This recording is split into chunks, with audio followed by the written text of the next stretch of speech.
પોરબંદરમાં પોલીસની ગાડીનો અકસ્માત થયો। 3 માઇલ વિસ્તાર પાસે ડિવાઈડર સાથે પોલીસની કાર અથડાઈ। રાત્રે 2 વાગ્યાના સમયે કેવી રીતે અકસ્માત સર્જાયો તે અંગે સવાલો થઈ રહ્યા છે। પોરબંદર પોલીસ કયા પોલીસ સ્ટેશનની આ ગાડી છે તે અંગે પણ તપાસ કરી રહી છે અને અસમંજસ સર્જાઈ છે।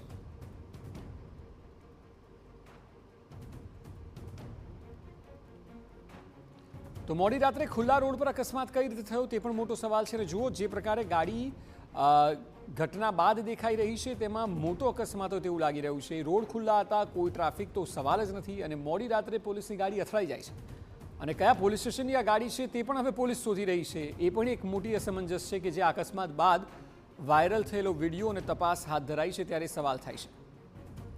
3 માઇલ વિસ્તારની આ ઘટના છે, મોડી રાતની આ વાત છે અને ત્યાં ખુલ્લો રોડ હતો। અચાનક કઈ રીતે આ અકસ્માત થયો તે પણ એક રીતે તો તપાસનો વિષય છે। પોલીસ સ્વાભાવિક છે કે આસપાસના સીસીટીવી હવે જોઈને સમજવાનો પ્રયત્ન કરશે કે કઈ સ્થિતિમાં આ ગાડી આ પ્રકારે ગંભીર રીતે અથડાઈ છે।